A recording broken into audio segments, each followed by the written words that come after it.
የምናደርገው የሚል ጥያቄ ስለምታነሳ ለዛ መልስ ለመስጠት ከፈለክ ስለ ተርቢያ በደንብ መማር ይኖርባል። እንዳለ መታደል ሆኖ እኛ እንግዲህ ያለችን አክሰስ እቺውናት ሚንበራችን በረካ ሆኖ በዛች አክሰስ ያለንን የሚያደምጠንን ሰው አክሰስ አድርገን እናስተምራለን ወይም አትሊስት መረጃውን እናቀርባለን። አንድ ተግባራዊ ተሞክሮም ኢንሻአላህ በሂደት ስኬታማ ወላጆችን እንፈልገን እዚህ ያመጣና ወያየና ተሞክሮችን ለማስተላለፍ እንሞክራለን። ግን በዘላቂነት መፍትሄ የሚመስለኝ እኔ በየትምህርት ቤቶቹ የሚሰጥ ነገር ልጆች ከትምህርት እድሜያቸው ጀምሮ ረጅሙን እድሜያቸውን እስከ 18 ዓመታቸው ሃይስኩል እስከደረሱ ድረስ ተርቢያ ሊደረጉ ይገባል ብዬ አስባለሁ። የልጆችህን እናት የልጆችህን ሞዴል የልጆችሽን አባትና የልጆችሽን ሞዴል ተንከባካቢና ሙረቢ አርአያውን ሰውዬ በመምረጥ ሂደት መቸኮል ያስፈልጋል ብዬ አላስብም። መረጋጋት ያስፈልጋል። በተለይ ለሴት ልጆች ወላጅ ማማከር ጥሩ ነው ብለን በጣም ኢንሲስት አድርገናል።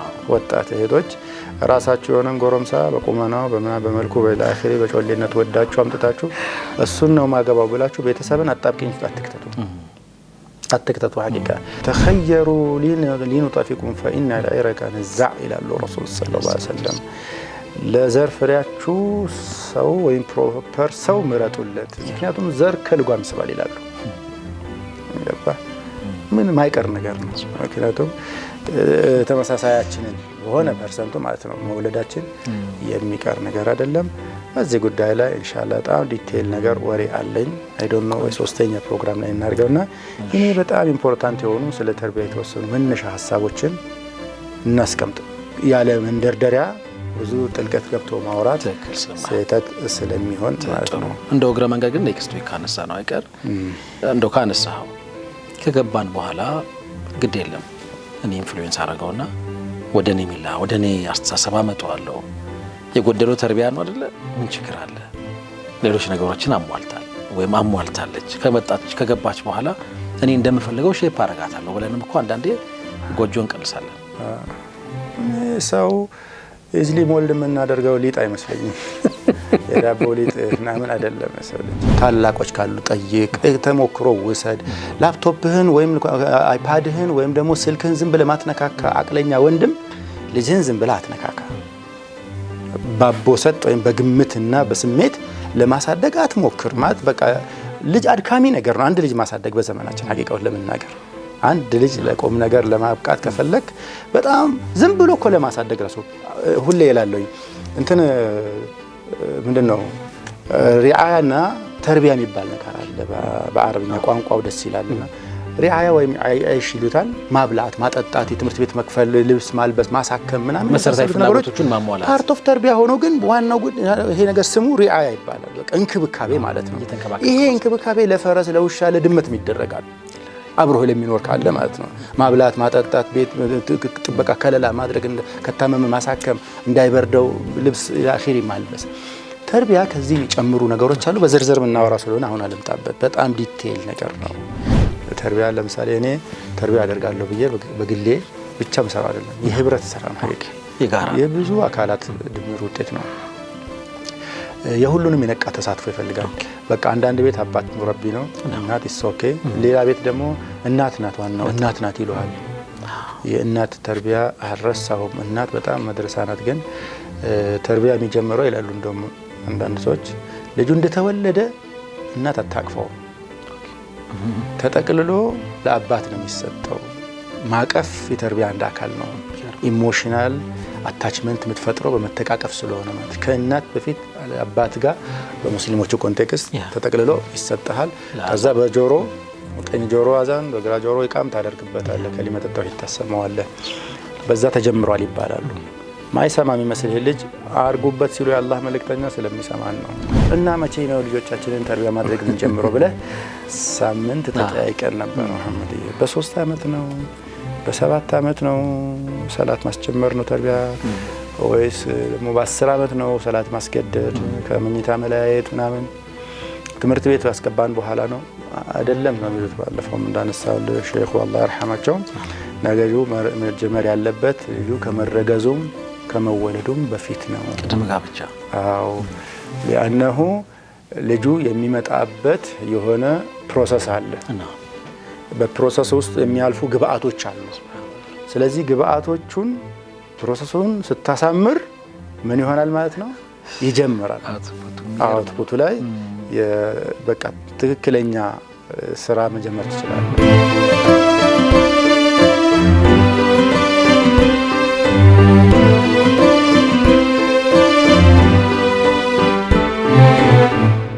بسم الله الرحمن الرحيم الحمد لله رب العالمين الصلاة والسلام على رسول الله صلى الله عليه وآله وسلم የተወደዳችሁ ተመልካቾቻችን በያላችሁበት ሰላምታችን ወደ እናንተ ይድረስ። አሰላሙ አለይኩም ወራህመቱላሂ ተዓላ ወበረካቱሁ። እንዴት ናችሁልን ውድ ተመልካቾች? ሳምንታዊው ለጎጆዬ ቤተሰብ ተኮር ፕሮግራማችን እነሆ ሰዓቱን ጠብቆ ወደ እናንተ መድረሱን አሁን ይጀምራል። ዛሬም በልጆች ተርቢያ ጉዳይ የተለያዩ ነጥቦችን እያነሳሳን አብረናችሁ የምንቆይ ይሆናል። እንኳን ደህና መጣህ ኡስታዝ። እንኳን ደህና ቆየህ። ሳምንት እንዴት ነበር? አልሐምዱሊላህ ጥሩ አለፈ። አልሐምዱሊላህ። እንግዲህ በየትኛውም ዘመንና ሁኔታ ለወላጅና ለአሳዳጊዎች በቀላሉ የሚከወን ኃላፊነት ሆኖ ጨርሶ የማያውቀው ልጆችን በመልካም ስነ ምግባር አንጾ የማሳደግና ለፍሬ የማብቃት ሂደት በተለይ እኛ በምንገኝበት ዘመንና ተጨባጭ ከመልከ ብዙ ተግዳሮቶችና ፈተናዎች ጋር እንዳጋፈጠን ይታመናል። ይሁን እንጂ እያንዳንዱ ተራራ የራሱ የሆነ ጫፍ አለው እንደሚባለው ሁሉ ከእያንዳንዱ የወላጆች ትግልና የልጆቻችን ጥረት በኋላ ትርጉም የሚሰጥ ተጨባጭ ውጤት መኖሩም ይጠበቃል። ለጎጆ የቤተሰብ ተኮር ፕሮግራማችን አብይ ዓላማም ይህ ነው። ወላጆችን ወደ ጥረት ማምጣት፣ ልጆችም እንደዚሁ በዘመኑ የተለያዩ ፋክተሮች ወይም ደግሞ ገፊ ምክንያቶች ተታለው ከስነ ምግባርና ከሞራል ርቀው ማንነታቸውን ጥለው እንዳያድጉ ለማድረግ የነሱ ጥረት ሲታከልበት የምንፈልገውን ትውልድ የምንፈልገውን ጤናማ ቤተሰብ እንገነባለን ተብሎ ነው የሚታመነው። ክቡራትና ክቡራን ተመልካቾቻችን በቀደሙት ሳምንታት አንስተነው ከነበረው የተርቢያ ርዕሰ ጉዳይ ጋር ትይዝ ያላቸውን ሀሳቦች ዛሬም በተርቢያ ዋዜማ በሚል መሪ ርዕስ የምንቀጥል ነው የሚሆነው። በድጋሚ እስከ ዝግጅታችን ፍጻሜ ከኛ ጋር እንድትቆዩ በአክብሮት ጋብዛለሁኝ። ፕሮግራሙን ካዘጋጀልን የስነ ልቦና ባለሙያና ዳኢ ኡስታዝ አብዱልገፋር ሸሪፍ ጋር በመሆን መሐመድ ፈረጅ ፕሮግራሙን እየመራው አብሬያችሁ ቆያለሁ። እንደ ሁልጊዜውም ለፕሮግራማችን ስኬት ከኛ ጋር ያሉትን ቢላሉል ሀበሺ ማዕከልንና እንደዚሁ አህላም ፈርኒቸርን እጅግ በጣም እናመሰግናለን። ፋታ ረፍት ወስደን ተመልሰን እንመጣለን። በያላችሁበት የተዋበ ቆይታ ይሁንላችሁ።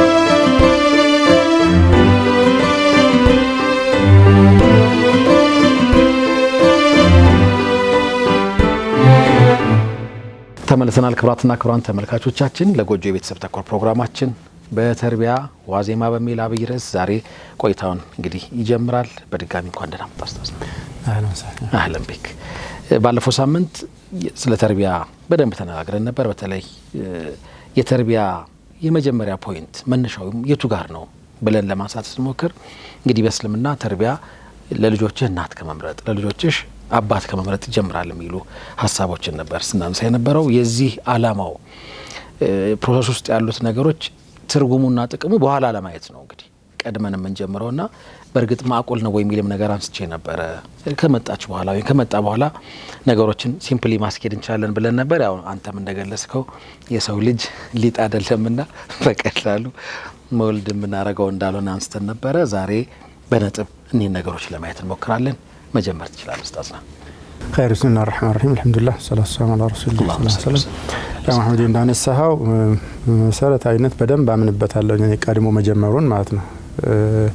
ቤተሰብ የሚመሰረተው ለትልቅ ዓላማ ነው ብለናል። አላህም ትልቅ ትኩረት የሰጠው ቅዱስ ተግባር ነውና የዛ ቤተሰብ አባላትን ሁሉም በየፊናው በጥንቃቄ መምረጡ አማራጭ የሌለው ወይም ደግሞ ለነገ የማይባል ስራ ነው ብዬ አስባለሁ።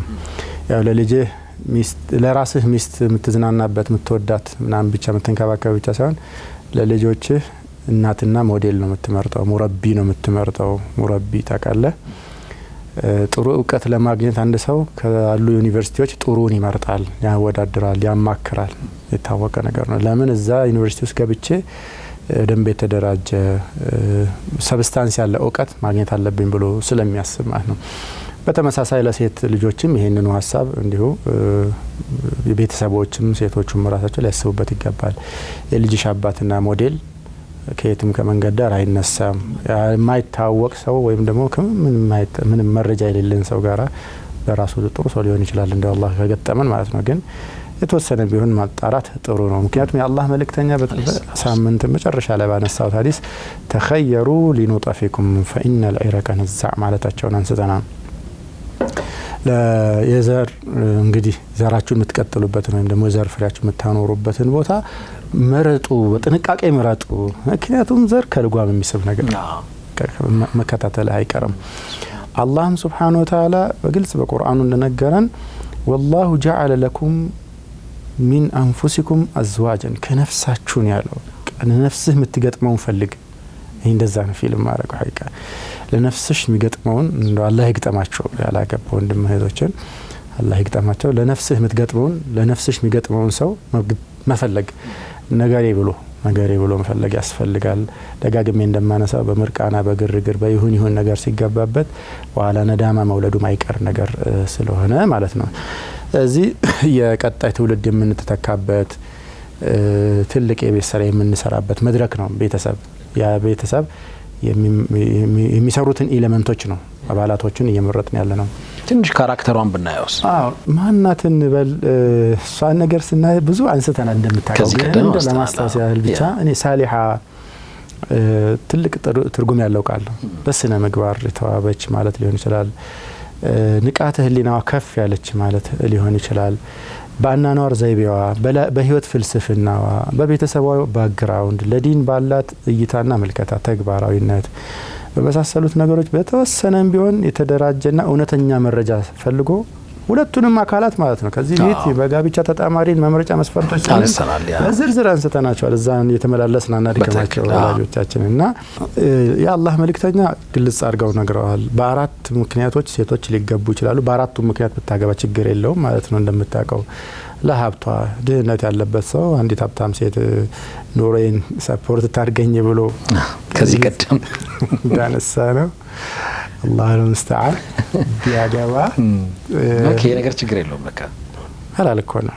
ኦኬ ሐራም አይደለም። ቆንጆ ፈልጎ ቢያገባ ኦኬ እንደዚሁ ደግሞ ተከበረ ዘር ምናምናት ቁረይሽናት ምናምን ብሎ እንደሚጋደሉት እንደነበረው ማለት ነው የታወቀ ነገር ነው ብሎ ቢያገባ ግን ከነዚህ ሁሉ ፍሬ ያለውና ሚዛን የሚደፋው ፈዝፈር ቢዛት الدين ተሪበት ደክ ኦኬ አቦ ዘላቂ ጥቅም የምታስከብርበት ቦታ ላይ ሂድ። ዝም ብለ በጊዜያዊ ነገሮች አትሸወድ። ሀብትም ይጠፋል ታውቃለህ። ስምና ዝና ክብራም ቤተሰብ ምናምን ያልከው ነገር በትንሽ ጊዜ ሰው ሲገላበጡ አይተናል። የዱንያ ነገር ዱንያ ላይ የሚያልቁ ነገሮች ናቸው እነዚህ። ቁንጅናም ትንሽ ጊዜ በኋላ መጠወላለግ መከሳሳት ማይቀር ነገር ነው። ሁሉም የሰው ልጆች ላይ ያልፋል። ግን ከዱንያ እስከ አኺራ የሚሻገረውና አላህን ፍቅር የምትከስብበት ቀሪ ንብረትህ ዲን፣ ኢማን፣ አኽላቅ እና የሚባለው ነገር የሚቀረጽበት የዲን ኢሹ ነውና እዛ ላይ ተንጠልጠል፣ እዛ ላይ ፎከስ አድርግ፣ እንዳትሸወድ አሉ ረሱል ሰለላሁ ዐለይሂ ወሰለም። ለወንዶቹም ኢዛ ጃአኩም መን ተርደውነ ዲነሁ ወኹሉቀሁ ሁለቱ ወከአነሁ ይገርመኛል። እኔ ዲን ራሱ አኽላቅ አይደል እንዴ? ውስጡ ያለ ነገር አይደል እንደ አኽላቅ ግን ለብቻው ተጠቅሷል። ነጥለው አወጡትኝ። ሀታ በሐዲሳቸው ደጋግመን እንደምናነሳቸው ኢነማ ቡዒስቱ ሊኡተሚመ መካሪመ አልአኽላቅ ብለው ዲን እኩል ይሆናል አኽላቅ አድርገውታል እኮ ረሱል ሰለላሁ ዐለይሂ ወሰለም። ማዕዛሊክ አንዳንድ ሰው ሊሰግድ ይችላል፣ ሊጾም ይችላል፣ ሐራም ሐላል ሊጠነቀቅ ይችላል። ግን ያኒ ተዓዩሽ ነው አኽላቅ አናኗር ስርዓት ውስጥ ያናኗር ስርዓት ነው። በቃ አንተ እነዚህ ነገሮች ውስጥ የፈጠሩብህ ስሜት ነጸብራቆቹ በንግግር በተዓሙላ በጎረቤት ሐቅ በስራ ባልደረባ ማንነትህ ይሆናሉ። ኤግዛክትሊ እና ይባላል እንጂ አኽላቅ የሌለው ሰው ዲን የለውም ልትል አትችልም። በቃ ዲን የምትለው ነገር አስሉ መጀመሪያ አቂዳው ነው። አቂዳው አላህ አምኗል። አርካን እስላም አርካን ኢማን አምኖ ተቀብሎ ሊሆን ይችላል። ሰው ግን ሊጎለው ይችላል። አኽላቅ ኖሮት ደግሞ አቂዳ የሌለውም ደግሞ ከለ አይሆንልህም። እዚህ ጃአኩም ምን ተርደውነ ዲነሁ ወኹሉቁሁ ፈዘውጁ ወኢላ ተኩን ፊልተቱን ፊል አርድ ወፈሳዱን ከቢር። ምድር ላይ ከባድ ጥፋትና ብክለት ይነግሳል።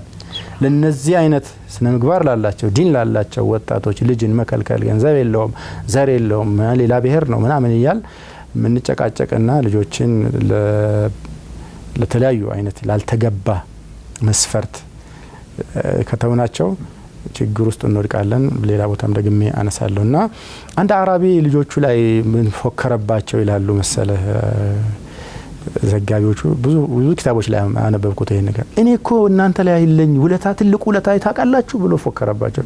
ከምርጥ ቤተሰብ የተገኘች እናት እኮ ነው የመረጥኩላችሁ አላቸው። ዩሲ ሳያገባት በፊት ቤተሰቦቿ ምርጥ ቤተሰቦች ዲሲፕሊን እንዲሆኑ መርህ ኦሪየንትድ የሆኑ አኽላቅ ያላቸው ጧሃራ ዒፋ ያለበት ቤት ውስጥ ያለች ልጅ ነው እኔ አንስቼ ለእናንተ እናትነት የመረጥኩት አታቁም ግን እናንተ ብሎ ወቀሳቸው። በዚህ ነው የሚመጻደቀው። ተመጻደቀባቸው። ደግሞ ይገባዋል ምን ትመርጣለህ ለልጆች? ምን ሌላ ነገር ቅራቅንቦ ነው እንደምታውቀው እንዴ እኮ እሷ ደምና ሆርሞኗ ኩል ሸይ እኮ የሰጠቻቸው ናት። ከተወለዱም በኋላ የቀጠለ ነገር ነው እስከ ህይወታቸው ፍጻሜ ድረስ። አንዳንድ ሰው በቤተሰቡ ኢዕቲዛዝ የሚሰማው ሰው አለ፣ ዒዛ ከራማ የሚሰማው ሰው አለ። በቃ እንደተከበረ ማለት ነው፣ ይኮራል አይደል? حتى إذا بلغ أشده بلغ 40 سنة قال ربي أوزعني أن أشكر نعمتك التي أنعمت علي وعلى والدي. በጣም ከባድ ኒዕማ ነው። محترم የሆነ አፊፍ የሆነ ሙእሚን የሆነ ቤተሰብ ላንተ እኮ ጀርባህ ያዳብረዋል እኮ በጣም የምትደገፍበት ጠንካራ ምሰሶ ነው እና በዚህ ፎክሮባቸዋልና በዚህ ጉዳይ ላይ አሁን እንደገና ሰፊ የተስከተት ከመሐመድ እንደምታስታውሰው ወይም ተመልካቾችም እንደምታስታውሱት ከጋብቻ ቅዱስነት ከፍልስፍናው ጀመረን እስከ ፍቺ ሄደን ስናወራ እነዚህ ጉዳዮች በደንብ አንስተን እንዳስታወስናቸው አስታውሳለሁ። ሩት ኮዙን ያሁንም ዋናው ምክንያት እነዛ ሁሉ ነገሮች መስተካከል የተደራጀ ቤተሰብ ለመመስረት ነው። ጥሩ ቤተሰብ ላይ እንዲኖር ነው። በጥሩ ከጤናማ ስኬታማ ደስተኛ ሐሳብና ሚሽን ያለው ፋሚሊ ሲኖር ቤተሰቦች እንደዛ ሲሆኑ ማህበረሰብ እንደዛ ይሆናል። ውሽ ብቻውን አይበቃም። በቃ ህብረተሰባችን አኽላቅ እንዲሆነ እንዲወጣ እንዲወረደ ምናን ያሉ ማማረር ምን አበርክታል ይሄን ለመቀየር እያንዳንዱን ግለሰብ ጥሩ እናድርገው፣ ቁም ነገረኛ ኃላፊነት የሚሰማው ለዓላማ የሚኖር እናርገው። እሱ ከሌላኛው ጋር ቁም ነገረኛ ኃላፊነት ከሚሰማው ጋር ምርጥ ቤተሰብ ይፈጥራል። ያ ምርጥ ቤተሰብ ያ ምርጥ ማህበረሰብ 6 ልጅ ይፈጥራሉ። በአንድ እኮ ቤተሰብ ሆነ የዚህ አይነት 10 ቤተሰቦች አስብ። ሞዴል ቤተሰብ በቃ ሞዴል ቤተሰቦች ስታስብ ማህበረሰባቸው ላይ ከባድ ለውጥ የሚፈጥሩ ሊሆኑ ይችላሉ። ጥሩ ቤተሰብ ይኖራል። በቃ ብዙ ጥሩ ማህበረሰብ ይኖራል። ሁከት ረብሻ ምናምን የሌለበት ይኖራልና አሁን እንመለስና ኦኬ ተጋብተዋል ተሞሽረዋል ማለታችንን ታስታውሳለህ። እንጀምረው አሁን ልጁ ሊመጣ ነውና ዝግጅት በጣም ያስፈልገናል። ኦር መንገድ ላይም ነው እዚህ ትንሽ ተከታትለን እናወራችሁ ግድ የላችሁም ብለን አስዮም ተጋብተውም ሁለተኛም ልጅ ይሁን ሶስተኛም ልጅ የምትወልዱ ወጣት ወንድሞች አሁን ብናስታውስ ደምስለኛ ከመጻነሱ በፊት እስልምና ሐያታችንን የሆነ ቦታ ላይ ከተማ አድርጎ የሚያስጀምረን ነገር አይደለም። ሐቂቃ በቃ ከአታዩም ከመፈጠራችን በፊት እናትና አባቶቻችን ስለ ልጆቻችን ስለኛ እንዲጨነቁ ያስገድዳቸዋል። እናት እንድትመርጥልኝ አባቴን አባት እንዲመርጥልኝ አባት እንድትመርጥልኝ እናቴን እናት እንድትመርጥልኝ አባቴን ያስጠነቅቃቸዋል። ከማንም እንዳትወልደኝ እኔን ከማንም ዝም ብለህ እንዳትወልደኝና እንዳታሸማቅቀኝ ሱብሃንአላህ እንዳታሸማቅቀኝ የሚገርም ትይዝ ያለው ነገር ነው። በደምብ ከዛ ጀምሮ ከዛ ሆድ ውስጥ ከገባሁ በል እንደውም ስትጀምረኝ ራሱ አላሁማ አላህ የሚሰጥህ ቀን ምሽቱ ላይ ሚደረግ ዱዓ አለ። ቢስሚላህ አላሁመ ጀንብና الشيطان وجنب الشيطان ما رزقنا ማለት አለባቸው። ባልና ሚስት የመጀመሪያው ሌሊትም ይሁን ሁሌ ربما በዛ የሚዝናኑበት ምሽት ላይ አላህ የፈቀደውን ሐላል ነገር ሲሰሩ ሸይጣን አብሯቸው እንዳይገባ ከቤት ስትገባ ቢስሚላህ ሰላም አለይኩም ብለህ መግባት አለብህ። ቢስሚላህ ወለጅና ቢስሚላህ خرجنا وعلى ربنا توكلنا ብለህ ከገባ ሸይጣን ቤት አይገባም። ከዛ በኋላም ደግሞ ያን ምናቀውን ነገር ሁላችን ባልና ሚስት ፈጽሙትን ነገር ሲፈጸምም በቢስሚላህ ይጀመራል፣ በዱዓ ይጀመራል። لعله فيه بركه ان شاء الله ገባ የዛን ቀን በአላህ ስም ብለህ ሰይጣንን ከኛ አርቀልን። ሰይጣንም ከምትሰጠን ጸጋ ነው። ልጅ ከባድ ጸጋ ነው። ስንቶች የሚደክሙበት በዛ ይጀመራል። አሁን እንጀምራለን። اللهم የዛን ቀን ተሰጥቶናል ብለን እህታችን ተስፋና ብለን እናስባትና እዛ ጋራ መደረግ ያለባቸው ሐሳቦች ላይ እንድናወራ ይፈቀድልን። በጣም አሪፍ። የመጀመሪያ የእርግዝና ወራቶች አካባቢ ያሉ ነገሮችን ማየት ልንጀምር። በጣም ጥሩ። አላህ ፈድሉ ሆኖ ተረገዘ ልጃችን በአንድም ይሁን በሌላ መንገድ። ዛሬ ሳይንሱ በጣም አድጓል። አወቅን ምን እናርግ?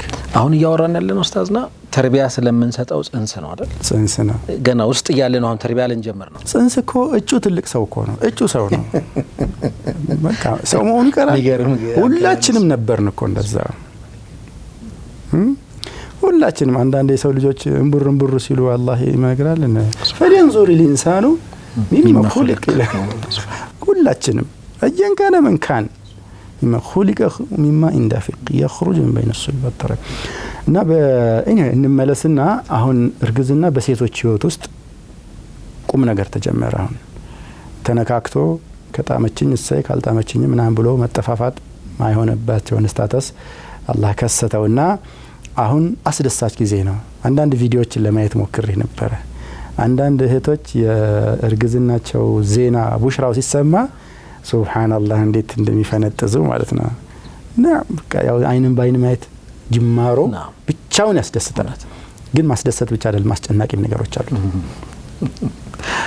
የሚቀጥሉትን 9-8 ወራት አካባቢ በቃ ልጅሽን በአይንሽ ለማየት ለማሳደግ ለመውደድ ለማቀፍ ከልጅ ጋር ተፍተፍ ለማለት ከባድ ተስፋ ይሰነቃል እንዴት ነው ደግሞ የሚሆነው ማለት ሰው ነው የሚሰራው ያ ረህማን እሱ ሊመጣበታለን የሚመጣው ሚለው ያስጨንቃቸው በጣም እንግዲህ በጣም ጣፋጭና ተፈጥሯዊ ሂደት ነው በእንዛይ ወዲያው የአናናር ዘይቤ መቀየር ይጀምራል ኦኬ ሱብሃን ወዲያው በሚገርም ፍጥነት ውጫዊም ውስጣዊም ለውጦች ይጀምራሉ የሶፍትዌርም የሃርድዌርም ማለት የሶፍትዌርም የሃርድዌርም እና ኦፍ ኮርስ ከፍተኛ የሆነ ስለ ልቦና ሽፍቶች ጭንቀት ውጥረት አካላዊም አለው እንዳልኩ ሴት ልጅ ስታረግዝ አንዳንድ ሴቶች ላይ በፍጥነት ይታያል አንዳንድ ሴቶች ላይ የሚዘገይ ቢሆንም አካላዊ ለውጥም አለ እዚህ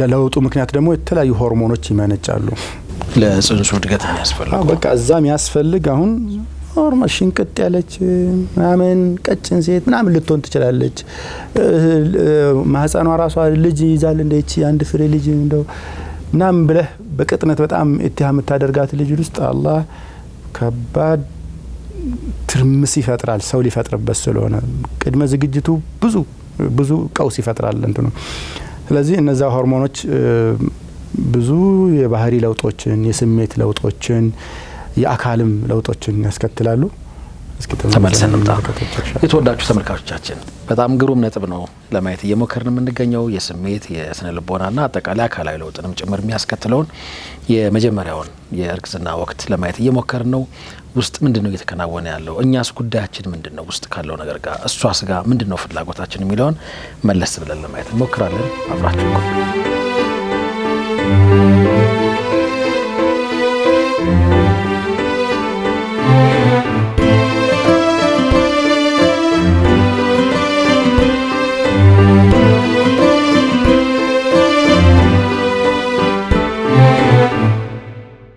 ተመልሰናል ለጎጆ የቤተሰብ ተቋም ፕሮግራማችን እንደቀጠለ ነው የእርግዝና ወቅት ላይ ስለሚታዩ አካላዊ እንደዚሁም የስሜትና የስነ ልቦና ለውጦች እየተነጋገርን ነው እንቀጥል አለ ይሄ እርከተሉ ማለት ሁሉም ሴቶች አይደሉም በነገራችን ላይ ጭንቀቱና ውጥረቱ የሚያጋጥማቸው አንዳንዶቹ በደም ማኔጅ የሚያደርጉት አሉ አንዳንድ ሀገሮች ላይ ተደረጉ ጥናቶች አሉ እነሱና ያለ ግን አብዛኞቹ ላይ የመከሰት እድል አለው መጠኑ ይለያይ እንጂ ማለት ነው ያን ተከትሎ ሀታ ለህይወት ያላቸው እይታ ያናኗር ዘይቤ ላይ ምናምኖች ላይ ብቻ እነሱ ሳያስቡ ጭምር ማለት ነው ለውጥ ማየት ይጀምራሉ በጣም እኮ አስጨናቂ ጊዜ ነው አላፊክራ ለነሱ ብቻ ሳይሆን ለኛም ያስጨንቃል አዎ አንዳንድ ጊዜ አሁን ሲባል እንሰማለና በርግጥ አልገጠመኝም ደበረኝ እንዳይገባ እንደዚህ በጣም አማረኝን ቶና ማለት ነው አማሱን ተተረው ማለት ነው እንቀጥል ለውጡ ብዙ ፓርቶች ላይ ያሉት ማለት በአንድ ግር ብሎ በቃ ማሰብ የምትጀምራቸው ነገሮች ብዙ ናቸው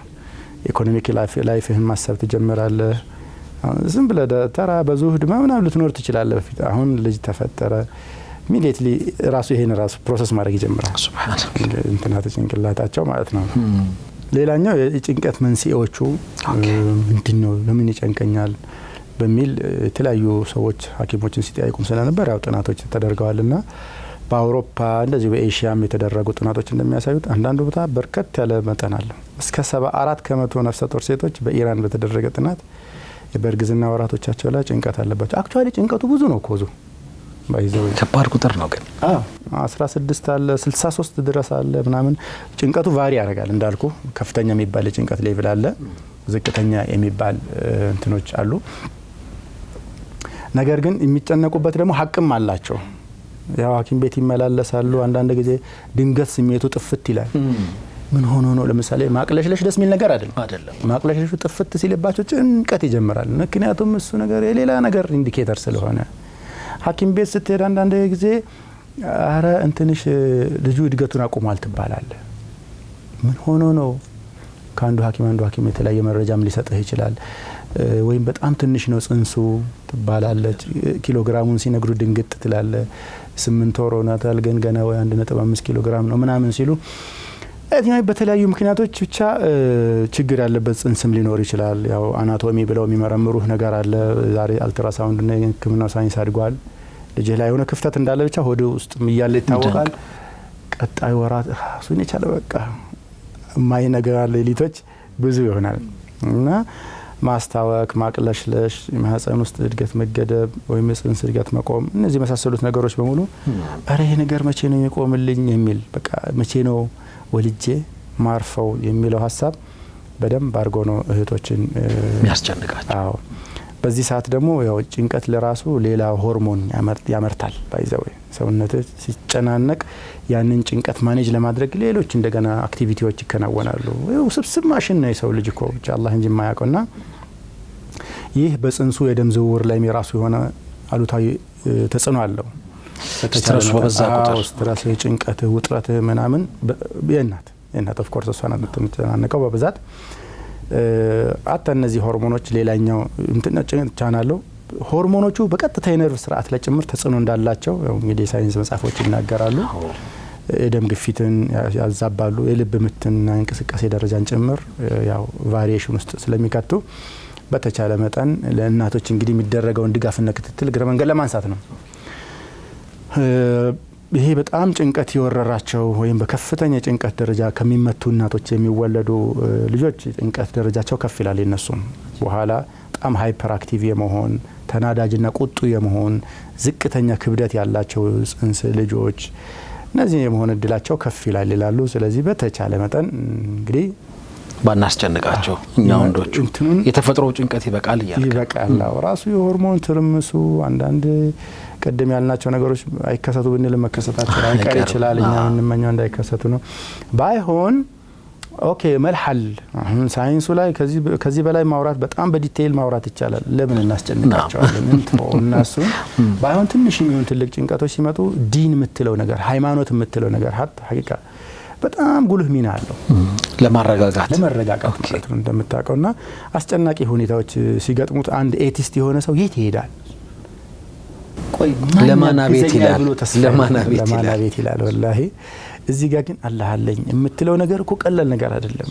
አላህ አለኝ፣ አላህ ያውቃል፣ አላህ አለኝ ብለህ ከምርህ በቃ ድፍት ስትል ወደ አላህ እና አላህን ስታስታውስ ዱዓ ስታረግ ስትለማመጠው ቀላል ነገር ይመስለዋል የሰው ልጅና ይሄ የሃይማኖት ሚና በሰው ልጆች ላይ በጣም ማደግ ያለበት ነገር ነው።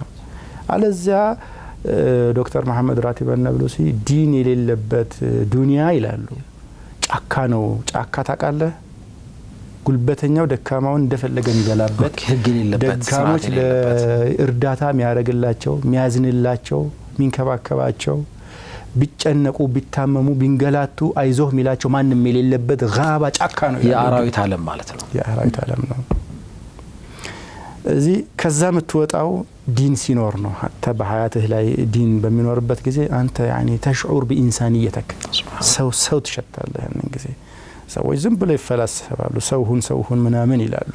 ሰው የምትሆነው ዲን ሲኖር ነው። ከግል ፍልስፍና ሰው ብትሆን የጊዜ ጉዳይ ነው። ጥቅም እስክትነካ ቀን ጥቅምህ የተነካች ቀን አውሬ ነው። ተዛዘበን እኮ ፈረንጁን ዓለም የሰብአዊ መብት እያለ የሚጮኸው ለድመትና ለውሻ ደምና ክብር ቢጮኸው የታለ? ለምን አይጮሁም ዛሬ ታዲያ? ህፃናት በየቀኑ እንደዚህ ሲያልቁ ፊት ለፊታቸው በካሜራ በየቀኑ እየተቀረጸ ላይቭ እየተላለፈ የታሉ? ውሸት መሆኑን ማለት ነው። ሰብአዊነት ሞዴል አርአያ የሆኑት የሰብአዊ መብት እና አምነስቲ ኢንተርናሽናል ምናምን መስራቾች ናቸው። የገዛ ጨፍጫፊዎቹ የሰው ልጆች የክፉ ቀን የታሪካችን ክፉዎች ማለት ነው። በእኛ በዚህ ዘመን ያሉ ክፉ ሰዎች በሙሉ ያሉት ይሰብኩ ነበር ስለ ዲሞክራሲ፣ ስለ ነጻነት፣ ስለ እኩልነት፣ ስለ ሰብአዊነት። አስሉ ዲን የሌለበት አላህ የሌለበት ሰብአዊነት ትርጉም የለውም ለኔ። በማስረጃ ይኸው ዛሬ እንሞጋገት እስኪ ይርቱን ውሸታሞች ናቸው ሊኖር ይችላል ከመካከላቸው አንዳንድ ሰው ይኖራሉ አና ሚን الصالحون ሚን ዱና ذلك እንዳሉት ሽጅኖቹ ለማንኛውም በአስጨናቂ የህይወት ሁኔታዎች ውስጥ ግን መንፈሳዊ ድጋፍ ማግኘት ነገር በጣም ትልቅ ነገር ነው በአላህ ላይ ያለ እምነት አላህ ይረዳኛል አላህ አይጥለኝም አላህ አለኝ አላህ ከጎኔ ነው ምናምን የሚለው ነገር ውጥረትን እንዲቀንስና የአእምሮህን ጤናን እንዲያሻሽል በጣም ይረዳል የሚገርም ነው ተስፋ አለው እዚህ ውስጥ ፈረንጆቹ ብለው ከረሙና ትናንት ወደ በተለያየ መንገድ ኤቲስት እንዲሆን ሰውን ሰብከው ከበቃ ሰው ማቴሪያሊስት ካደረጉት በኋላ አሁን ኢሞሽናል ኢንተሊጀንስ እያሉ መጡ ምንድነው ኢሞሽናል ኢንተሊጀንስ ከየት ነው የምታመጣው ያባ ከይም ስፒሪቹዋል አፕሊፍትመንት ምናምን ማለት ጀመሩ ከየት ምንም ቢሆን በቃ ማንንም ቢሆን ጸልይ ይሉሃል እንዴት ለማንም እንዴት ትጸልያለህ ውስጥ ያወቀ ለምሳሌ የሆነ ጣዖት ጠርበ ምናምን ቆመ ይረዳኛል ብትል ውስጥ ያቃል ህሊናና ተሸከለ ስለዚህ ጉዳዩን አስፈላጊነት ደረሱበት ግን አንተ ስትወከል ግን እዚህ ተወከል على الحي الذي لا يموت የማይሰቀል የማይገደል የማይጠፋ ሁሌም የሚያውቅ ውስጥርህን ውስጥ ላይህን ገልብጦ ከሚያውቀው ጋራ ስለዚህ በአላህ ላይ እምነት ይኖርህ አላህ ሲነግረን ስለ ትግስት ወስቢር ወማ ሰብሩከ ኢላ ቢላህ ይለናል እንዴት ነው የምትታገሰው አየህ ወማ ሰብሩከ ኢላ ቢላህ አላህ አለኝ ስትል ነው አላህ ተከራ ያደርገዋል አላህ የተሻለ ነገር ይተካኛል አላህ የሆነ ለኔ የተሻለ ኸይር አስቦበት ነው በዚህ ነገር ውስጥ ምናምን ብለ ስትለጠፍ አሁን ይሄ ነገር በጣም ያግዛል ስለዚህ ሌሎች ሱና ተግባራት ሰደቃው በለው ጾሙ በለው ዱዓው ዚክሩ መሳሰሉ ነገሮች አዎንታዊ አመለካከት ተስፋን ውስጥ ይዘራሉ በቃ አንተ ዝም ብለህ ጫካ ውስጥ የተታል ከርታታ አይደለም there is someone በቃ ከጀርባ አለ የሚያግዝ አይዞ የሚልህ አካል አለና ድብርት ጭንቀት የመሳሰሉ መንስኤዎች ተቀላላ እነዚህን ይቀንሳሉ ሐቂቃ ኢባዳ ዚክሩ ቲላዋ ዱዓ ሰደቃ ሲለተ ረሂም መልካምነት በአጠቃላይ እዚህ አሉታዊ ከሆኑ እና ሰውን በሽተኛ ከሚያደርጉ የመንፈስ ጭንቀት ከሚያመጡ ለስነ ልቦና ቀውስ ምክንያት ከሆኑ ነገሮች በሙሉ የሚገላግልህ ነገር ነውና ዲን ነው ሐሉ ያልከራው ከእንደ አይነት ጭንቀት ምንም እንትን የለውም ሐቂቃ አንዳንድ ሰዎች በዋህነት ዝም ብለው የሃይማኖተኛ ወሬ ሊያርጉብህ ይፈልጋሉ እንደዚህ አይነት ነገር ስትነግራቸው እኔ በግሌ አልፎም ቢሆን አንዳንድ በጣም የባሰባቸውን ሰዎች በተውውቅም በምንም በዚህም በዛም አገኝና እናገራቸዋለሁ والله من باب الامانه ፖቴንሻሊ እንግዲህ እኔ ባለሙያ ኮታን ኮታ አርግና ባለሙያ ነኝ አንብቤ ያለው በገዘርፉ ብዙ ሰው አማክር ያለው ብዙ ነገር የብዙ ትልቅ ዓሊሞችን ንግግር ወይም ሌክቸሮችን ሰምቻለሁ ትሬኒንግ ወስጃለሁ ምናምን እና ሰዎቹን አዳምጣቸዋለሁ ችግራቸውን አዳምጬ ጥያቄ ስጠይቃቸው ሲጨርስ ምረዳው ነገር ምንድነው እኔ ፖቴንሻሊ መልስ ብዬ ለነገራቸው የሚችለውን ነገር በሙሉ ሰርተውታል በቃ በእኔ አቅም እኚህ ሰዎች ረጅሙን ዲስታንስ ወይም ርቀት ሄደዋል ማን የቀረው ብዬ ስፈልግ የአላህ ኢለመንት እንደቀረፈ ይላርጋለሁ ሐቂቃ በሰውኛ ብዙ እርምጃ ሄደዋል ግን አልተቻለም የሰው ልጅ አቅል ውስን ነው የትኛውን መሃል ብትራመድ ስታክ ብታረግበት ድንበር አለ ምትቆምበት ድንበር አለ ድንበር የለሽ አላህ ጋር ሄድና ተደፋ ጎንበስ ቀና ብለ ብትለምን ብትዋደቅ በፈለከው ፍጥነት ላይሆን ይችላል አንተ በፈለከው ሞዳሊቲ ላይሆን ይችላል ግን መፍትሄ ማግኘት አይቀርም አላህ ባሪያውን አይጥልም ለዚህ በእነዚህ የጭንቅ ወራቶች 9 ወር ቀልድ ጊዜ አይደለም በቁጥጥራችን ስራ አይደለም ምንም የማናቀው ዓለም ነው ገይብ ነው እጃችን ላይ ምንም አይነት መዋጮ የለም አንከፍልም ማየት ብቻ ነው ቆመን መብላት መጠጣት ህይወትን መኖር ይቀጥላል ግን አላህ ውስጣችን ውስጥ ጉድ ይሰራል ተአምር 38 እስከ 40 ባሉ ሳምንታት አንዳንዴም ከዛ በጭንቀቱን ሚኒማይዝ ለማድረግ የሚመጡ ፍርሃቶችን ተስፋ መቁረጥን መመሰቃቀልን ስጋትን ቅጥያጣ ስጋትን የመሳሰሉ ነገሮች የሚቀንስልህ ሃይማኖታዊው የህይወት አንዱ አካላችን በጣም ሲሪየሱና ኢምፖርታንቱ ፓርት ነው ብያስባለሁ እዛ ላይ በደንብ ትኩረት መስጠት ያስፈልጋል እኔ አንዲት እህት ምን አለችኝ አንዳንድ ነፍሰ ጡር እናቶች ያሳዩትን ጭንቀት ስትገልጽ ነው። እንደው ነፍሰ ጡር ሴት በነፍሰ ጡርነት ዘመኗ ሴቶች በነፍሰ ጡርነት ዘመናቸው አላህን የሚፈሩትን ያህል ሁሌ ቢፈሩ እኮ ሰተት ብለው ነበር ጀነት የሚገቡት አለችኝ። ሐድር ሙምኪን። ስለዚህ ቅጣጣው ጭንቀት አይደለም አሁን ፍርሃትም የሚባለው። በነገራችን ላይ አላህን መፍራት የሚባለው አላህን ስርዓቶች አሉት። የምትታዘዘው ነገር አለ፣ የምትከለከለው ነገር አለ። በጣም ቅጣጣ ነገር አይደለም። ድንበር ያለው ስርዓት አለው። በቃ እሱን መውደድ፣ ማፍቀር፣ ማክበር፣ በትእዛዛቱ ላይ መቆም፣ ከለከላቸው ክልክል ሜዳዎች ላይ መኖር ነው እንጂ በመጨናነቅ ውስጥ መኖር አይደለም። ጣሃ ማ አንዘልና አለይከ አልቁርአን ሸቃ ወይም ደግሞ መናጢነትን አይደለም አላህ እኛ ላይ የፈለገው። ቅድ ለቢስነትን በቃ የሆነ ውጥረት፣ ጭንቀት ምናምን ጭንቅላታችን እንዲፈታ አላህ አልፈለገም። እንድንረጋጋ ነው።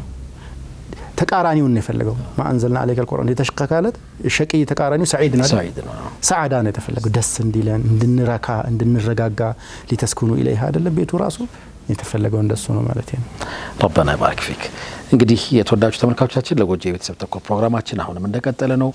እርግዝናና የነፍሰ ጡር እናቶችን ተፈጥሯዊም አንዳንድ ጊዜ ደግሞ በራሳችን የምንፈጥራቸውንም ጭንቀቶች ነው ለማየት ስንሞክር የነበረው። ፋታ ረፍት ወስደን ስንመለስ የወላጆች ሚና ልጆች ከመወለዳቸው በፊትና በልጅነት ጊዜ የሚል አንድ በጣም ኢንትረስቲንግ ነው ርዕስ እናያለን።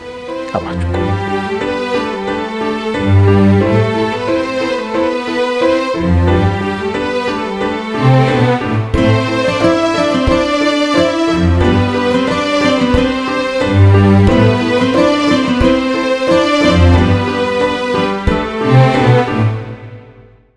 ተመልሰናል።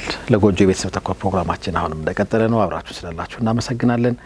የወላጆችን ሚና ደግሞ ወደ ማየት እንምጣ። ሐድር አሁን እንግዲህ ያንደረደርናችሁ እንዳለ ወንድም እህቶች ካሰተን ያንጎቹ ማለት ነው አላህ Subhanahu Wa Ta'ala የሁለታችሁንም ዝርያ ይወስድና በጣም ለአይን ማየት የማይቻል ሚጢጢ ፍጡር ይፈጥራል። አንድ ሴል ይሆናል። የተረገዘ ቀን ዛይጎት ይባላል። እና ከሁለቱ እንግዲህ ከወንድም ከላሴትም ከተላከው ስፐርምና ዘር ፈሳሾች ወይም ደግሞ ከእንቁላል ነው ከስፐርም ዘር ይፈጠርና እዛ የማህፀን እንትን ውስጥ እንዲኖር ይደረጋል። ያንን ተከትሎ ቅድም እንዳልነው ሆርሞኖች መመንጨ ዝግጅቱ ምናምኑ ግርግሩ እንደው አጃኢብ ነው። በቃ በዚህ ጉዳይ ላይ የምችለውን ያህል ለማንበብም ለመጠየቅምና በዚህ ጉዳይ ላይ የተሰሩ ሌክቸሮችን ምናምን ብዙ አዳመጥኩኝ። እንደው ባህር ነው ሱብሃንአላህ እንደሚደንቅ ማለት ነው። እርግዝና ዓለም በጣም ድንቅ ነው። ምንም ሳናይ ሳንሰማ ምንም አይነት መዋጮ ሳንከፍል አላህ ተአምር ይፈጥራል ውስጡ። በየትኛውም አይነት ምድራዊ ፋብሪካ እንዲህ አይነት ውስብስብ ማሽን ለመፍጠር እኔ ተኸዩል ማረጋጋ ተጨንቅላቴ ወላሂ የተወሳሰበ ማሽን ነው። የማይቻል መሆኑ እንደተጠበቀ ሆኖ ግን እስኪ እናስብ። እንዲህ አይነት ውስብስብ ሰው በጣም ውስብስብ the most complicated human ፋብሪካዎቹ እንዴት ትልቅ ነው የሚሆኑት? ምን ያህል ጊዜ ነው የሚያስፈልጋቸው? ስንት ሰው ነው ማረባረብ ያለባቸው? ስንት ገንዘብ ነው መመደብ ያለባቸው? ስንት ንጥረ ነገር ነው ከዓለም ዙሪያ ተሰብስቦ መምጣት ያለበት? የሚቻል ነገር ነው ወይ? አይመስለኝም። የሚያስፈልጋቸውስ ጊዜ ይበቃል ወይ? ሱብሃንአላህ። ይሄ ሙሉ ኪያኖን ነው። አንዱን ሰው ስትወስደው አንዱን ኦርጋን ደግሞ ስትወስደው ልብን ወሰደው ለ80 አመት ደም የመርጨት ግዴታ ያለበት አንድ ማሽን ይሰራል። አጃኢብ የሆነ ማሽን ነው። ሜንቴናንስ የለ፣ የሚያድሰው የለ፣ ሰርቪስ አታስደርገው። እንደው በሆነ ጊዜ በጣም ጥቂት ሰው ነው ሐኪም ቤት ሄዶ ታክሞ የልብ ኬዙ ጥቂት ሰው ነው። ሳምባን ወሰደው እጅግ የተቀናጀ ስራ ነው የሚሰሩት ደምና ሳምባ። በጣም ይገርም ነገር። ይሄ ሁሉ አመታት እዚያ ጣፊያ፣ ጉበት፣ ጨጓራ፣ አንጎል ወይ አእምሮ የምትለው የሰው ልጅን ሰው ያደረገው ትልቁ ማሽን ማለት ነው። እጅግ ውስብስብ ነው። ትንሽ ነው፣ በሳይዝ በጣም ትንሽ ነው። በጣም ውሃ ላይ ነው የተቀመጠው بالمناسبة አንጎል የምትለው ነገር በቃ በትንሽ ችግር ውስጥ በጣም ከባድ አደጋ ውስጥ ይገባል የሰው ልጅ። ትንሽ ችግር ማለት ነው። ይሄ በጣም ያዙ ይልቀቁኝ የሚለው የሰው ልጅ አንጎሉ ላይ ትንሽ ነገር ዘወር ቢደረግበት መሬት ነው የሚወድቀው። በቃ ሙሉ ሜሞሪ ህል ልትረሳት ይችላል። 40 አመት ያጠራቀምከው ሜሞሪ ድንገት ልትረሳት ይችላል። ምንድነው የተከናወነው አይታወቅም። አንዳንድ ቀን ይሄ ውስብስብ ነገር ለዚህ ሁሉ አመት 80 አመት 90 አመት እንዲያገለግል ተደርጓል። ሌሎች ደግሞ የነርቭ የምትላቸው ነገሮች አሉ። አንዳንዱ ነገር ሴንስ የምናደርጋቸው ሲስተሞች አሉ። የቆሻሻ ማስወገድ ሲስተም አለ፣ የምግብ ሲስተም አለ፣ ያተነፋፈስ ሲስተም አለ፣ ብለድ ሰርኩሌሽን የሚባል ሲስተም አለ። ያ ረህማን ይሄ አሁን የጽዳትና የቆሻሻ ማስወገዱ ሲስተም አጃይብ ነገር ነው። በነገር ላይ ጽንሱ የቆሻሻ የማስወገድ ሲስተሙ እዛው መስራት ይጀምራል። የደም ዝውውሩ ይጀምራል። ሁሉም ሲስተሞቹ ፊሽን የልብ ምቱ something በ38 ሳምንት ውስጥ ኩል ሸይ ይጠናቀቃል። መጀመሪያ ሲረገዝ አንድ ሴል ነው። በ8 ሳምንት ውስጥ 1 ቢሊዮን ሴል ይሆናል። እንዴት ነው የተባዛው? 8 ሳምንት ላይ ሄደ እኮ በጣም ትንሽ ነገር ነው እኮ አንድ ፍሬ ማካሮኒ ነው የሚያክለው። ግን ስንት ሴል ነው? 1 ቢሊዮን ሴል ነው። ኩል ሸይ ምልክቶች ይታዩበታል። ደግሞ የሚገርምህ ነገር ይሄ በምን የሚያካክሉ መጠን እኔ እንጃ ወላሂ እኔ እናቃል የመጠናቸውን ነገር ገብተን ብናወራ አንወጣም። ይህ ተአምራዊ ፕሮሰስ ነው። ገርሞን ደንቆን የሚያልቅም አይደለም። ሐቂቃ በቃ ጉዳዩ ይሄንን ስታስታውስ ማለት ነው አላህን ማሞገስና ማመስገን እንጂ ሌላ ሚና ታጣለህ። ሱብሃንአላህ ከማለት ውጪ አቅም ያለው አይመስለኝም የሰው ልጅ። ምንም ሚና የለህም በዚህ ውስጥ። በጣም ጎበዝ ኢንተሌክቹዋል ብትሆን፣ የዓለም ምርጡ ዶክተር ብትሆን፣ ጋይናኮሎጂስት ውስጥ የመጨረሻ ጥግ የደረስከው ሰው ብትሆን በባለቤትህ ሆድ ውስጥ እየተከናወነው ባለው ኢሹ ላይ ምንድነው ሚና? ላሸይ ሚሆነውን መከታተልና መጠበቅ ብቻ ነው። ክትትል ያደረኩላት ነው። ጥሩ ክትትል ያደረኩላት ነው። አላህ ከሻው አንዲት ኤሌመንት ፈቀቅ ወደ ግራ ወደ ቀኝ አታደርግም። በቃ አላህ የሚሰራው ነገር እና ታዲያ እስልምና ወላጆችን ከመጋባት ጀምሮ በእርግዝና ወራትና በማሳደግ ሂደት ውስጥ የወላጆች ሚና አጉልቶ ስለሚያሳይ በዚህ ውስጥ ያሉ መረሳት የሌለባቸው ነጥቦች ባስታውስ ጥሩ ነው ብዬ ነው ሆኒንን ሁሉ ነገር የመጣሁበት እያስታወስናችሁ እንሄዳለን ወንድሞች። ሁሌም ግን በተለይ ሆዷ ውስጥ ይሄ ተአምር የሚሰራ ሴት እንደው አላህ ልትፈራ ይገባታል ብዬ አምናለሁ። ወላሂ በጣም አላህ ልትፈራ ይገባታል። ምን እየተከናወነ ነው እኽቲ? ሀያ የሚባል ነገር አለ። ሀያ ይደረጋል። አላህ ራሱ በሆድሽ ውስጥ ሰው እየፈጠረ ነው። አላህ ሌላ ሰው እየፈጠረ ነው። ይሄ ሰው ምናልባትም ዓለማችን ላይ ለውጥ የሚያመጣ ትልቅ ቁም ነገረኛ፣ ትልቅ ዓሊም፣ ሀገር መሪ ሊሆን ይችላል። የህዝብ መድህን የሆነ ልጅ ሊሆን ይችላል። መድኃኒት የሆነ ሰው ሊሆን ይችላል። አሚናም ረሱሉን አርግዛን የወለደችው መቼም ገባ። መርየምም ኢሳን አርግዛን የወለደችው ካነ የተለያዩት ነገሮች እንደተጠበቁ ነው። ስለዚህ መጀመሪያው ነገር ነው ማስተዋወሰው ይሄንን ነገር እየሰራህ ነው አላህ ሱብሃንአላህ እያለች ማስተዋወስ አለበት። ቅድም እንዳልነው በዚክሩ በዱዓው በትላዋው አላህን ወደ አላህ ወደ በሚያቃርቡ ነገሮች ጊዜ ማጥፋት አለባት ብዬ አስባለሁ። ዝም ብሎ መጨናነቅ ብቻም በቃ ያረገዝኩ ነው ለወልድ ነው ብሎም ያዙ ይልቀቁኝ ማለትም አያስፈልግም። እየተሰራ ነው ያለው። አላህ ቢፈልግ ያቆመዋል። ምን አይነትም ሰው እንደሚፈጥረው አናቅም። ጥንቃቄ ይፈልጋል ማለት ያህል ነው። አላኩል ያህል በዚህ ሰሞን የሚያስፈልጉ በርከት ያሉ ጉዳዮች ይሄ ከንት ነው ከሰበካው በመለስ ማለት ነው ቴክኒካል ነገሮችንም ለወጣት ወንድምና እህቶች ያቀበልን እንቀጥል። በጣም አሪፍ እንቀጥል።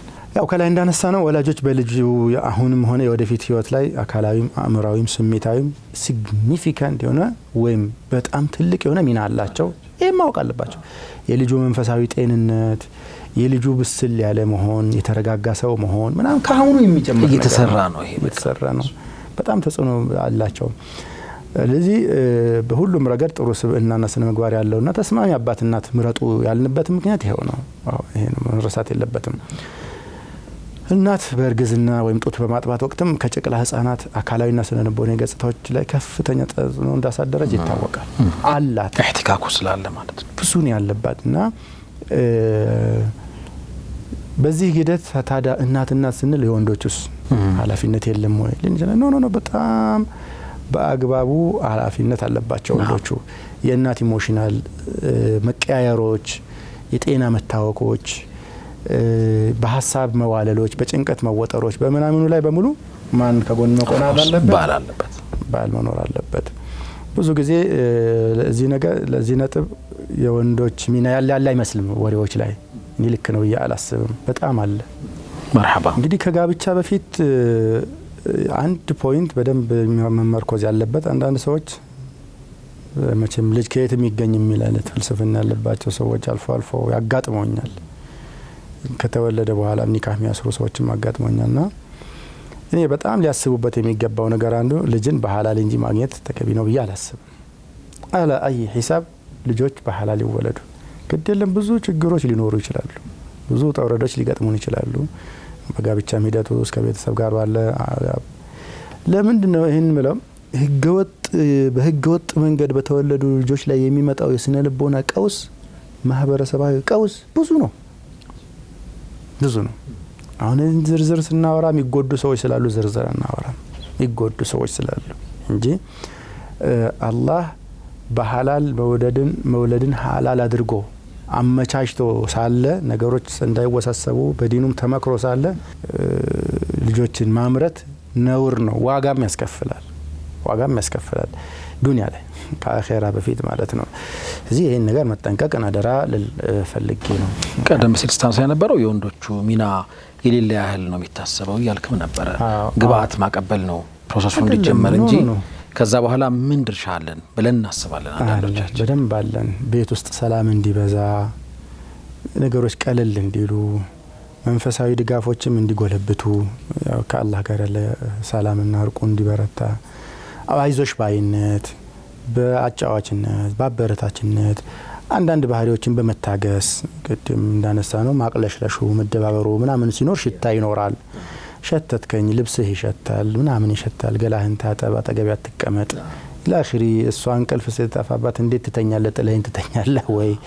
አታፍርም እንዴ ብሎ ቁጭ በል ከኔ ጋር የሚሉ ሴቶች አሉ። እነሱ እንቅልፍ ከጠፋባቸው እሱም እንዲጠፋ። በዚህ ሰዓት የባሎች በጣም ሰቡር መሆን፣ በጣም ታጋሽ መሆን ያስፈልጋል። ፈልጋና ሆን ብላ አንተን ለመጉዳት ብላ አይደለም እንደዚህ አክት ያደረገችው። ሚስትን ታውቃት አይደል እንዴ? ጥሩ ሰው ነበረች እኮ በጣም የምታከብረ ፍቅር የምትሰጥህ ምናምን ሰው ነበረች። አሁን ዛሬ ነገ በጋራ የምትደሰቱበትና የሁለታችሁም የጋራ የሆነ ልጅ ሊወለድ ዘንዳ እሷ ውስጥ የተመሰመሰ ነገር አለ። እሷ ላይ ለውጥ አምጥቷል። ያ የሚያልፍ ለውጥ ነው ኢንሻአላህ። ያንን አብሮ በማኔጅ በማድረግ ረገድ ወንዶቹ ሚናቸውን ተወጡ። መሸሽ የለም። ምን አድርጎ መሸሽ የለም። አንዳንድ ጊዜ የተሰወረ ባህሪያቸው ይፋ የሚወጣበት ነው ብለን የምናስበው ወንዶች አንጠፋም።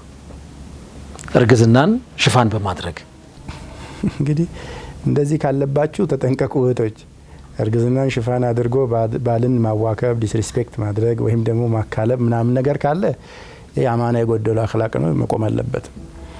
ነገር ግን ሪፍሌክስ ሆኖ በቃ እንደው ካቅሙ ከቁጥጥር ውጪ አሁን ያብይ አይደለም ምናምን የምትሉት ነገር ደግሞ ካለ ባሎች ታገሱ። የሚያልፍ ቀን ነው ይሄ ነገር። ደግሞ ሰው ለማግኘት የሚከፈል ዋጋ ነው። ኖት ፍየል ወይ በግ ምናምን ወንድም መኪና ለመግዛት ብዙ ዋጋ እየከፈለ ነው በእኛ አደም በዚህ ዘመን። ተማም። ስለዚህ ይሄን አደራ እንበልና በእርግዝና ወቅት ስላሉ ነገሮች ትንሽ እናንሳባችሁ። በጣም ጥሩ። እንግዲህ ልጅ በተረገዘ በ9ኛው ሳምንት ጀምሮ መስማት ይጀምራል ይላል ሳይንሱ። ሴንስ ማድረግ ይጀምራል ሆድ ውስጥ እያለ 9ኛ ሳምንት በኋላ ሴንስ ማድረግ ይጀምራል። ስለዚህ እናቶች ምንድነው የምትሰሙት ነገር ሴንስ አድርጉ። እናንተ የምትሰሙትን ነገር ምረጡ። የምትጫጫሁበት የምታወሩት ነገር ኢላ አኺሪ የምትውሉበት ሙድ ሆድ ውስጥ ያለው ልጅ ተሻጋሪ ነው በሌላ መንገድ አፌክት ያደርገዋል። በደንብ ትኩረት ብትሰጡት ጥሩ ነው። የተቆራኘ መሆኑ ይደንቅ ነው በጣም። እዚህ ውስጥ ለእርጉዝ ሴቶች የሚመከሩ በእስልምና አውድ ውስጥ ያሉ ሀሳቦች አንዳንድ እያልን ብናነሳ ጥሩ ነው። ደጋግሜ እንዳነሳሁት መንፈሳዊ እና ስሜታዊ ሁኔታ አለ። የመጀመሪያው እዛ ዝርዝር በየፖይንቶቹ ላይ ስለምንመጣ ይሄ አላህ ነገር ልንለጣጥለው አልቻልኩም። እኔ ሀቂቃ ደረቅ ሳይንሱን ማውራት ይቻል ይሆናል፣ ግን ተገቢ ነው ብዬ አላስብም። ይሄ ነገር ከሳይንስ በላይ ነው። በጣም አላህን የምንፈልግበት አጋጣሚ ነው ሀቂቃ። በእርግዝና ወራት ሴት አላህን ካልፈለግሽ መቼ ትፈልጊዋለሽ? ዝም ብዬም ሳስበው መቼ በጣም እኮ አضعف الناس የምትሆንበት ጊዜ ነው። በጣም ሁሌም ሙህታጅ ነን አላህን፣ በጣም ሁሌም አላህን ፈላጊ ነን። ግን በዚህ ሰዓት በጣም አላህን የምትፈልጊ ይመስለኛል። እንዴ ስንት ጉድ አለ መሰለ መሐመድ በኋላ እናነሳዋለን። ስለዚህ በእርግዝና ወቅት እናት የመረጋጋት ትዕግስት፣ አዎንታዊ ስሜት እንዲኖራት ትበረታታለች። ጠባጫሪ አጋጣሚዎችን ጩኸትና ብጭቅ ብጥብጥና ንትርክ የሚፈጥሩ አጋጣሚዎችን በሙሉ ማስወገድ ያስፈልጋል። ባለድርሻዎች በሙሉ ለምሳሌ ባሎች ባለድርሻ ናቸው አላለም። ዚሮ ኮንትሪቢዩሽን የሚል ፎርሙላ በቃ በዚህ ሰዓት ከእናት ጋር ከነፍሰ ጡር እናት ጋር ለመጣላት እኔ መጣላት አልፈልግም ዝግጁ አይደለም ይቅርታ ለዛሬ ለፊኝ ብለህ አሳስቀ ብታልፍ ነው የሚሻለው። በቃ እሷ ተነጫንጫ የሆነ ነገር ብትጋብዝህ እንኳን ኸይር ስለሌለው በውስጡ ኸይር ስለሌለው ደጋግመን እንዳነሳ ነው ይሄ የዱዓና የዚክር ቤት ውስጥ ያሉ በጋራ ኢባዳ የመስራት የመሳሰሉት ተግባራት እጅግ አጽንኦት ተሰጥቶበታል እስልምና ሊቃውንት ማለት ነው። ነፍሰ ጡሮች ሴቶች መድረግ ያለባቸው ይላሉ። እንግዲህ ይህ መንፈሳዊ ልምምድ ማለት ነው የኢባዳ የተወደሩ የተዘሉል ልምምዶች ማህፀን ውስጥ ላለው ልጅ ጭምር በረካን ያመጣል ተብሎ ይታሰባል። መሐመድ በይሰሞን መለክ ረሱል ይመጣል የአላህ መልእክተኛ ይመጣል እቺ ሴትዮ ጋር ታውቃለህ። እንደዛ እኮ ማሰብ አለብን። መላእክታው ሲመጣ በምን ሙድ ያገኘሽ? በጣም አደገኛ ነገር ነው። የልጅሽ ሩህ ሊነፋ መለኩ ከሰማይ ተልኮ ነው የሚመጣው። ከዛ 4 ነገር ደግሞ ይከትባል። ርዝቁ አለ፣ ስራው አለ፣ ሰቂኖ ሰዒድ አለ፣ እድሜው አለ።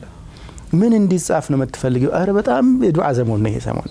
የአመጽ የረብሻ የጭቅጭቅና የጥል አይደለም፣ የአመጽም አይደለም፣ ከአላህ ጋር የመጣያ ሰሞንም አይደለም። ሁሌም ከአላህ ጋር መጣላት የለብንም፣ ግን አንዳንድ ጊዜ መውራደብ ማድረግ አለብን። ልክ ለምሳሌ ሐረም ላይ ረመዳን ላይ ምናምን የበለጠ አደብ እንደምናደርገው አደብ የሚያስፈልጉባቸው ቦታዎች መካከል ሰሞኑንም አንዱ ነው ብዬ አምናለሁ። እኔ መላእክታው መጥቶ ሲያይሽ እረ እንዴት አይነት አይን አውጣናት እያለ ባያይሽ ጥሩ ነው። ወላሂ የምትሰሪው ስራ ቢደብረው ነው ማለት ነው። ሩህ ከየት ነው የሚመጣው? ሚነላህ ነው። ወነፈኽቱ ፊህ ሚን ሩሒ ነው እኮ ወይስአሉነከ አኒ ሩህ ቁል ሩሁ ሚን አምሪ ረቢ የአላህ አምር መጥቶ ነው ሆድሽ ላይ የሚቀመጠው። እንዴት እንደተከበርሽ ሴንስ አድርጊና በይሰሞን እስተሒ ሚነላህ ወክቲል ከሪማ። ሁሌም አላህን ሀያ ማድረግ ያስፈልጋል፣ ግን በይሰሞን የበለጠ ያስፈልጋል ብዬ አስባለሁና ሊቃውንቶቹ ወይም እስልምና ፉቃሃዎቹ በልጁ ባህሪ ላይ ከባድ ተጽዕኖ እንደሚያሳድር እየጠቆሙ ችግር የለም ባካት ቀባጥር ብትሉኝ ኃላፊነት አልወሰዳችሁም ማለት ነው። እዚህ የተረጋጋ በመንፈሳዊ ጉዳዮች ላይ ጥብቅ የሆነች እናት በስሜት የተረጋጋና ወደ ዲኑ ያዘነበለ ልጅ የመውለድ እድሏ የሰፋ ነው ብዬ አምናለሁ። እኔ ደግሞ ሙጀረብ ነው ይሄ ነገር ሐቂቃ ከአላህ ጋር አታችድ የሆኑ ብዙ ሰዓታቸውን ቁርአን የሚቀሩ ሴቶች፣ ብዙ ሰዓት ኢባዳቸው ላይ የሚዋደቁ ሴቶች አላህ አላሳፈራቸው። ሲወልዱት ልጃቸው እንደ ኦልሞስት መንገድ የቀጠለ ሆኖ ነው የወጣው። መንገድ የቀጠለ ሆኖ የመውጣቱን ከብዙ ትልቅ ሰዎች ሰምቻለሁና ጀርቡ ከፈለጋችሁ እናቶች ካሰተን ይሄ ላይ በርቱልን። መርሐባ። ክብራትና ክብራን ተመልካቾቻችን እንግዲህ በእርግዝና ጅማሮ ወቅት አካባቢ ስለሚኖሩ የሆርሞን ለውጦች ነፍሰ ጡር እናቶችን ምን ሊያስጨንቃቸው እንደሚችል የባሎች ወይም የወንዶች ከጎናቸው የመቆም ሚና የት ድረስ እንደሚዘረጋና ተያያዥ ጉዳዮችን አንስተን ነበረ። መጨረሻ አካባቢ የተነሱት ነጥቦች ግን አይ ቲንክ በጣም ወሳኝ ይመስሉኛል። በምን አይነት ሁኔታ ውስጥ ሆነሽ ነው መላኢካውን የምትቀበዩ ያልከው ፓርት በጣም ያስደነግጣል። ቢአው ምን ይመስላል? ቤት ውስጥ ያለው ድባብ ምን ይመስላል? አንቺስ ምን ያህል ዝግጁ ነሽ? ምናልባትም አላሁ ሱብሓነሁ ወተዓላ ፍሬውን ሲሰጥሽ አንቺ ጽንስ እያለ ወይም ሆድ ውስጥ እያለ የጀመርሽውን ነገር የሚቀጥል ልጅ ነው የሚሆነው ወይም ልጅ ነው የምትሆነው የሚል በጣም ጠንከር ያለ ሀሳብ ተነስቷልና ይሄ እዚህ የመንፈሳዊና አጠቃላይ እዛ አካባቢ ያለን ከፍታ ጽንሱም ላይ የራሱ የሆነ አዎንታዊ ሚና አለው። ቀደም ሲል ሲገለጽ እንደነበረው 9ኛው ሳምንት አካባቢ ሴንስ ያደርጋል ጽንስ ተብሏል። ማዕናቱ መስማት። ስለዚህ ምንድን ነው መሰሚው? ምን እየሰማሽ ነው የምታሳልፊው? ይሄ ሁላችንም ቆም ብለን ቲንክ ራሳችንን መፈተሽ መመርመር እንዳለብን የሚያሳስብ ነው። በቀጣዩ ሳምንት ኢንሻአላህ ሌሎች ከዚህ አካላዊ ጤንነትና ሌሎች ደግሞ ተያያዥ ነገሮች ጋር ያሉ ጉዳዮችን እያነሳሳን ቀሪ ጉዳዮቻችን ወደ እናንተ እናደርሳለን። የተወዳጁ ተመልካቾቻችን ለጎጆ የቤተሰብ ተኮር ፕሮግራማችን በተርቢያ ጥላ ስር የዛሬው ቆይታችን እስካሁን ነበር የሚመስለው። በቀጣዩ ሳምንት ኢንሻአላህ ስንመለስ ከዚሁ ጋር ተይዘ ያላቸውን ጉዳዮች ይዘንላችሁ እንቀርባለን። ወጀዛኩሙላሁ ኸይር ለጊዜያችሁ ወቢላሂ ተውፊቅ ወሰላሙ አለይኩም ወራህመቱላሂ ወበረካቱሁ።